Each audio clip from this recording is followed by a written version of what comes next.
오늘 말씀은 그리스도 안에서 한 몸이라는 그런 제목을 함께 말씀을 나누겠습니다.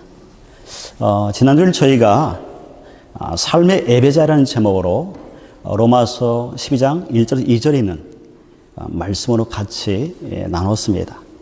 간단히 다시 한번 요약하면 구원과 구원받는 자의 삶은 동면의 양면처럼 서로 긴밀하게 서로 연결되어 있다는 것입니다. 그래서 구원과 구원받는 삶이 함께 갈 때 우리가 세상에서 빛과 소금의 사명을 감당할 수 있습니다. 그런 의미에서 사도 바울은 로마서 12장 1절에서 너희 몸을 거룩한 산제사로 우리에게 드리라고 그렇게 우리에게 강조하고 있습니다.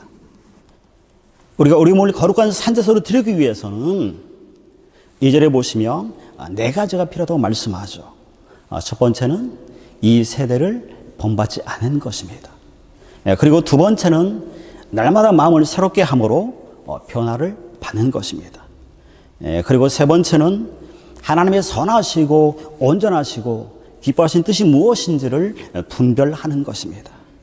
그런데 여기서 이 분별하다는 말은 헬라로 보면 분별하다는 뜻도 있지만 입증하다, 증명하다는 뜻이 있습니다. 이 말은 우리의 삶의 현장 가운데서 우리가 하나님의 선하시고 온전하시고 기뻐하신 그 뜻을 우리가 분별할 뿐만 아니라 우리의 삶으로 하나님 이 땅 가운데 선하시고 온전하시고 기뻐하신 그 뜻을 우리가 삶으로 드러내고 입증하고 증명하라는 말씀입니다.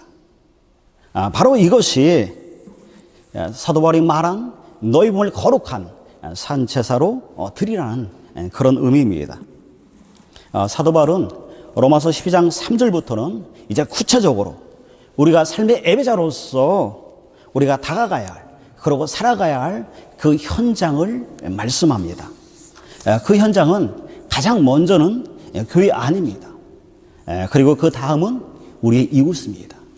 그리고 그 다음은 나라와 세상입니다. 그곳에서 우리 몸을 거룩한 산제사로 드림으로써 우리가 구원받는 자의 삶을 살아내는 것입니다. 그것이 필요합니다.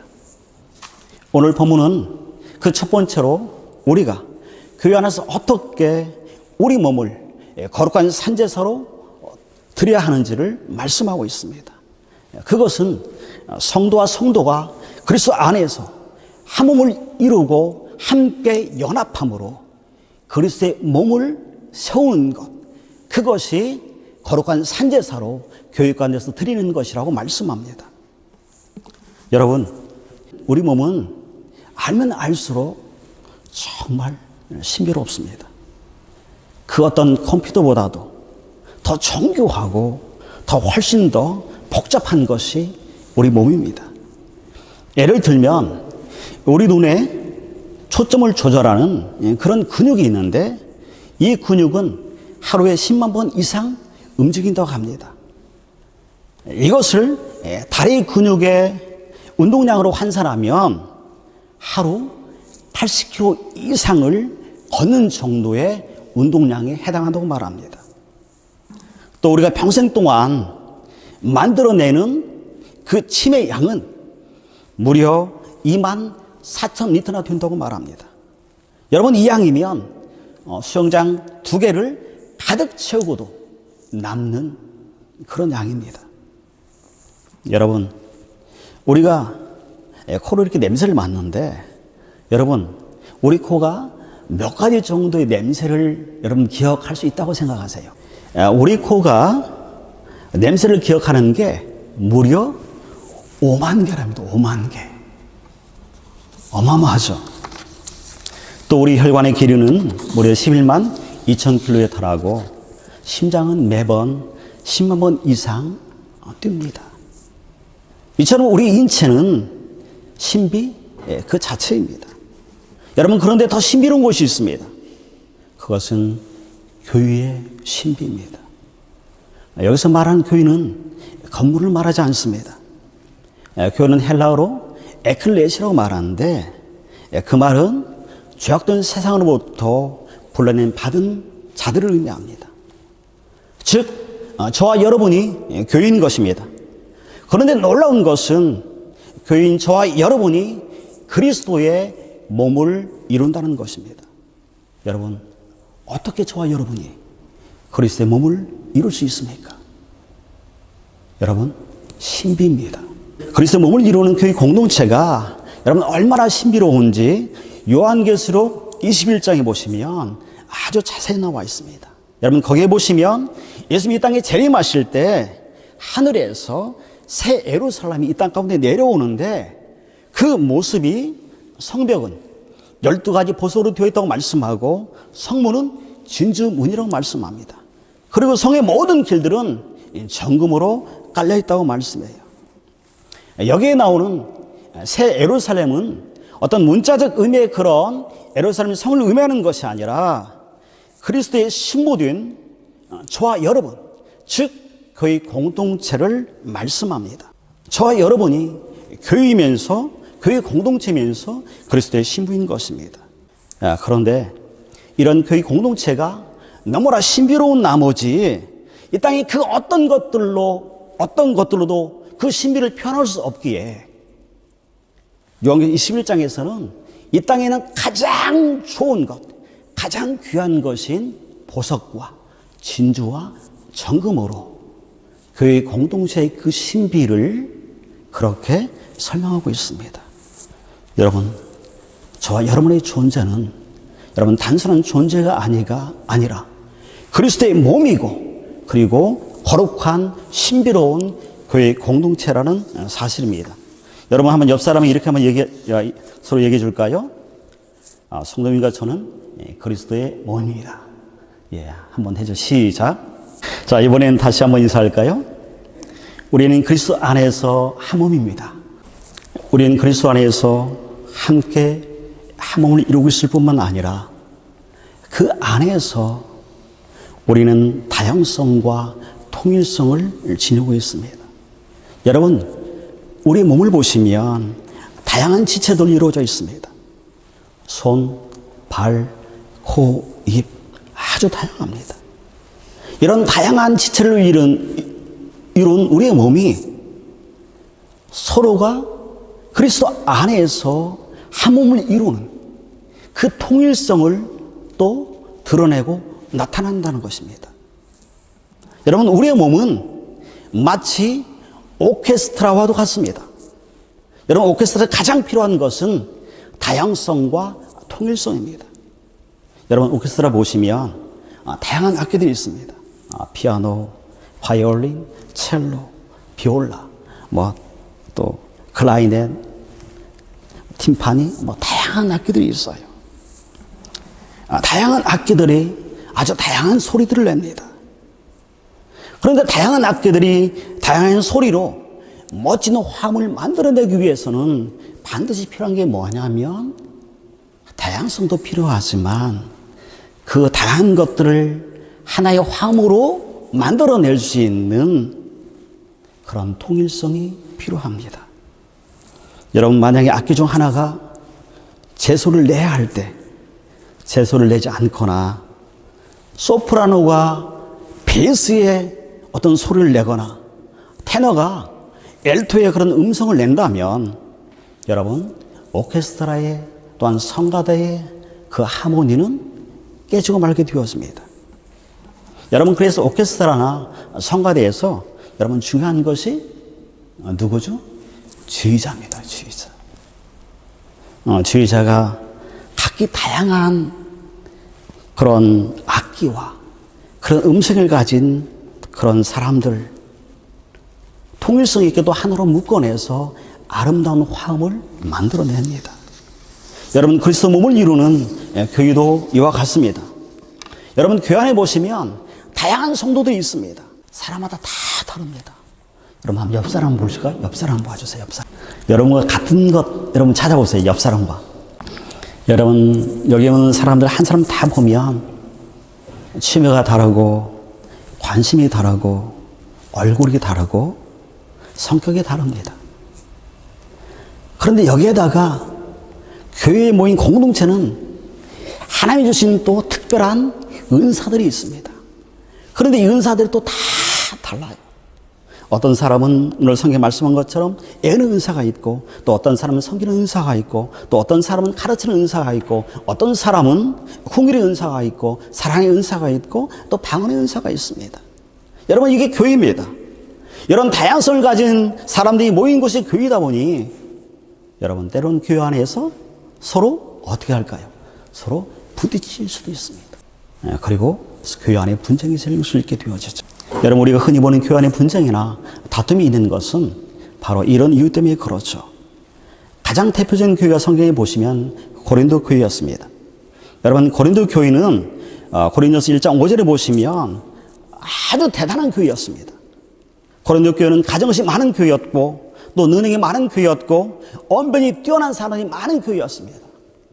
그리고 지식이 많은 교회였고, 많은 은사를 가진 그런 교회가 고린도 교회였습니다. 여러분, 이 정도면 정말 괜찮은 교회, 괜찮은 성도들이 모인 교회라고 할 수 있습니다. 목회자의 입장에서 이런 교회는 부러움의 대상이 될 수 있습니다. 부흥할 수 있는 일적인 모든 조건들을 다 갖춘 교회가 고린도 교회였습니다. 그런데 고린도전서를 보시면 사도 바울은 이런 교회를 향해서 너희가 영적으로 어린아이와 같다고 책망합니다. 왜 사도 바울이 고린도 교회를 향해서 그렇게 책망을 하는 것은 고린도 교회 안에 여러 파들이 있었습니다. 여러분이 아는 것처럼 아볼로파, 게바파, 바울파, 그리스도파, 이런 파들로 나뉘어서 서로 분쟁하고 싸웠습니다. 또 하나는 고린도 교회 가운데 하나님이 주신 다양한 아주 풍성한 그런 탁월한 은사들이 그 교회 가운데 많았습니다. 그런데 그런 다양한 아주 좋은 훌륭한 은사들이 하나님의 교회를 세우는데 아주 멋지게 사용할 수 있음에도 불구하고 고린도 교회 안에서는 그 다양한 은사들을 가지고 서로 내 은사가 더 크다고, 너의 은사가 더 작다고 서로를 비교하고, 그리고 그렇게 다투고 싸웠습니다. 여러분, 교회가 아무리 부유하고, 교회가 아무리 지식이 많고, 교회가 아무리 많은 은사를 가지고 있어도 서로 분쟁하고 다툰다면 여러분, 그리스도의 몸된 교회는 세워질 수 없게 되는 것입니다. 여러분, 이런 고린도 교회를 향해서 사도 바울이 이렇게 말합니다. 우리 다 같이 고린도전서 12장 27절 같이 한번 읽겠습니다. 같이 읽습니다. 시작. 너희는 그리스도의 몸이요 지체의 각 부분이라. 사도 바울은 서로 싸우는 고린도 교회를 향해서 너희는 그리스도의 몸이라고 얘기합니다. 이 말은 너희는 그리스도 안에서 동일한 통일성을 가진 존재라는 말입니다. 그리고 너희는 또 그리스도 안에서 각 지체라고 얘기하죠. 다양성을 가진 존재라는 것이죠. 그리스도의 몸을 세우기 위해서는 이 두 가지가 필요하다고 말씀합니다. 여러분, 교회 안에 다양한 여러 지체가 있는데 그런 다양한 지체가 그 다양성을 가지고 어떻게 하면 교회가 바르게 세워지고 또 빛을 발할 수 있습니까? 각 지체가 가지고 있는 그 다양성을 서로 존중하고 또 인정하고 그것을 내가 받아들일 때입니다. 우리가 오늘 옆에 계신 성도 한 분 한 분을 세우는 것은 단순히 그 성도 한 분 한 분을 세우는 것이 아니라 그리스도를 세우는 일이기 때문에 그렇습니다. 여러분 한 분 한 분이 여러분 옆에 있는 성도 한 분 한 분을 무너뜨리는 것은 단순한 성도 한 사람을 무너뜨리는 것이 아니라 그리스도의 몸 되신 예수님을 무너뜨리는 일이 되는 것입니다. 그렇기 때문에 우리가 교회 안에서 서로의 다양성을 인정하고 그를 존중하고 배려하고 격려하는 것, 그것이 필요합니다. 그럴 때 함께하는 성도들도 세워질 뿐만 아니라 그리스도의 몸된 주님도 세워지게 되는 것입니다. 여러분, 그래서 교회 안에서는 여러분 서로 늘 격려하는 말, 그리고 칭찬하는 말을 해주시기 바랍니다. 우리 한번 해볼까요? 예, 옆 사람 해봅시다. 예, 잘하셨습니다. 또 한번 해볼까? 이번엔 훌륭합니다. 예. 예, 이번에 또 한번 할까요? 성도님이 계셔서 베들교회가 잘 세워지고 있습니다. 아멘? 아멘. 아멘. 이것은 단순한 여러분, 아까도 말씀드렸지만 성도를 한 사람을 세우는 것이 아니라 그리스도 몸인 예수를 세우는 일입니다. 이걸 꼭 여러분 기억하시기 바랍니다.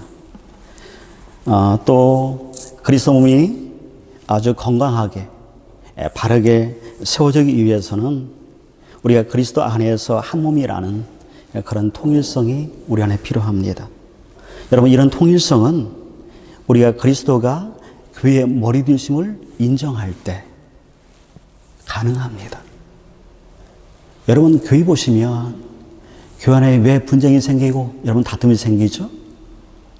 분명 교회의 머리는 예수 그리스도신데도 불구하고 서로가 교회의 머리가 되려 할 때 여러분 분쟁이 생기게 되어지죠. 교회의 머리는 오직 예수 그리스도 한 분이십니다. 우리가 예수 그리스도 한 분, 머리는 그 한 분 안에서 우리가 서로 연합하고 함께 협력하고 나아갈 때 그리스도의 몸이 세워지는 것이죠. 여러분, 아까 말했던 것처럼 오케스트라의 지휘자도 같습니다. 여러분, 오케스트라가 아주 아름다운 화음을 내기 위해서는 여러분 단원들이 지휘자를 인정하고 또 그 지휘자의 말에 순종할 때 아름다운 화음을 낼 수 있게 되는 것이죠. 여러분, 우리가 그리스도 안에서 저와 여러분은 한 몸입니다. 여러분과 저는 독립된 별개의 어떤 존재가 아닙니다. 우리가 그리스도 안에 있는 한 저와 여러분은 하나입니다. 그 안에서 함께 세워지고 함께 지어져갈 사람이 저와 여러분입니다. 여러분, 그래서 저는 교회 가운데서 성도와 성도가 그리스도 안에서 건강한 모습으로 세워지기를 여러분 또 축복하고 또 소망합니다. 여러분, 크로아티아에 두브로 브니크라는 세계에서 가장 아름다운 항구 도시가 있습니다. 한번 사진 한번 보여줄까요?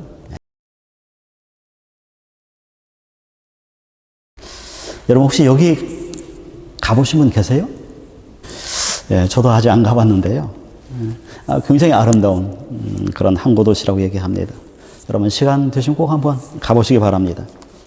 이 항구 도시가 1991년 10월에 유고 연방의 폭격을 받게 되었습니다. 이때 유럽에 있는 모든 저널리스트들과 지식인들이 다 두브로브니크에 몰려와서 성벽에 주저앉고 서로 팔짱을 끼고 서로 연대하고 그 앞에 배를 띄워놓고 두브로브니크를 폭격하려면 우리를 밟고 지나가라고 그렇게 외쳤습니다. 서로가 인간떼가 되어서 함께 연대했을 때 두브로브니크를 지켜낼 수 있었습니다. 여러분, 교회도 이런 건강한 깨어있는 그리스도인이 필요합니다.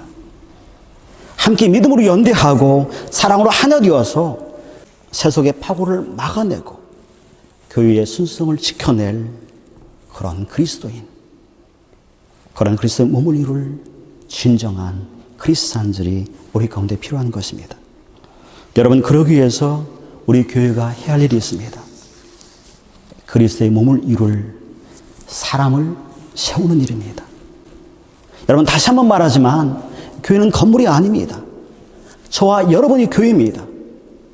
교회인 저와 여러분이 그리스도의 몸을 이룹니다. 이 말은 건물보다 중요한 것이 사람이라는 얘기입니다. 여러분, 교회는 건물이 아니라 사람이기에 교회가 투자할 곳은 건물이 아니라 여러분 사람이라는 사실입니다.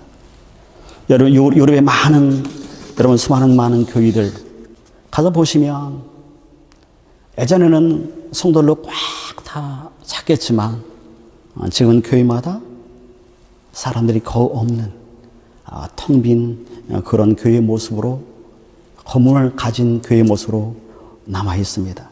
건물이 남는 교회가 아니라 사람이 남는 교회, 그게 예수님이 기뻐하는 참 교회입니다.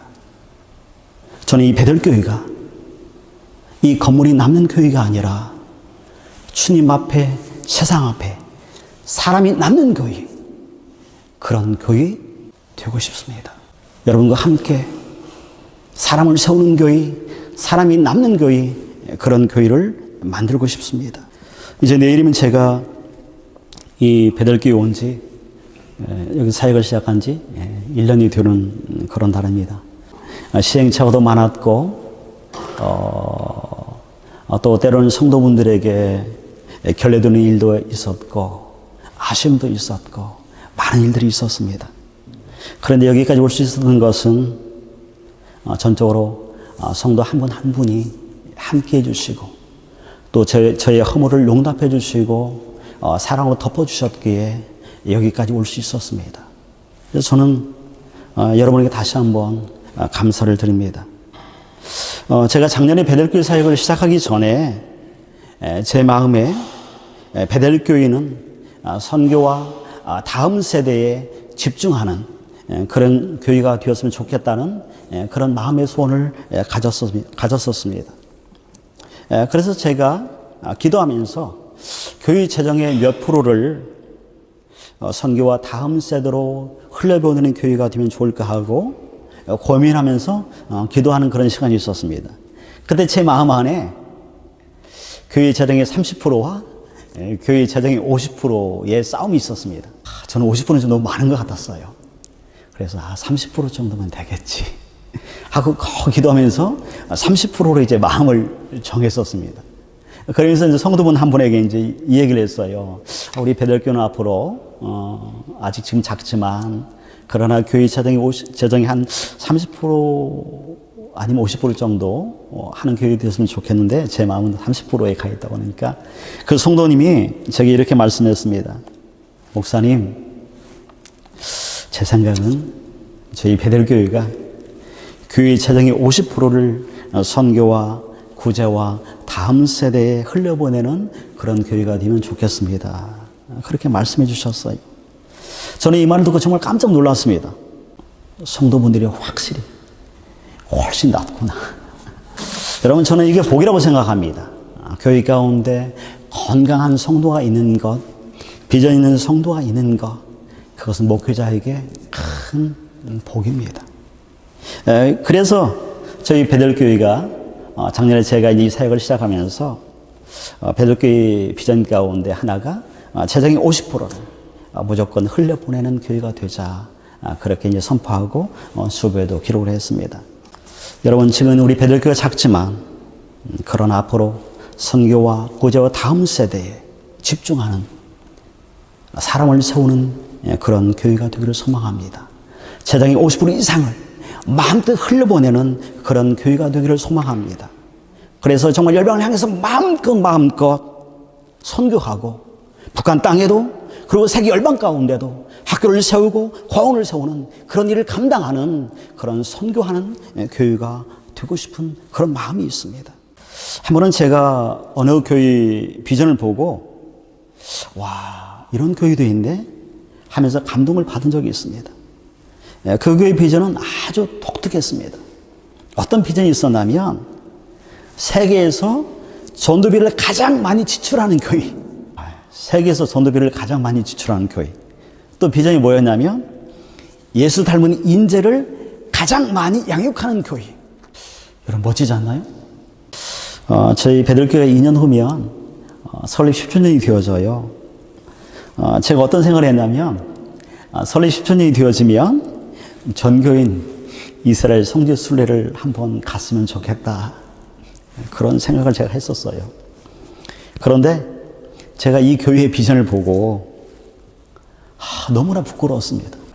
어떤 교회는 세계에서 전도비를 가장 많이 지출하는 교회, 세상에서 예수 닮는 인재를 가장 많이 배출하는 그런 교회를 만들겠다고 비전을 선포하는데 이 남목사는 2년 후면 교인들 데리고 이스라엘 성지 순례를 가려고 그런 계획을 세우고 있다니 참 많이 부끄러웠습니다. 저는 그러면서 여전히 저의 초점이 우리에게 머물러 있구나, 나에게 머물러 있구나, 그런 생각이 들었습니다.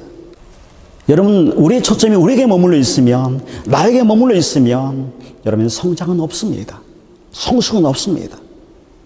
우리의 초점이 우리가 아닌 우리 이웃을 향하여, 세상을 향하여, 예수님을 향하여 우리 초점이 거기에 맞춰질 때, 그때 하나님의 일하심이 있습니다.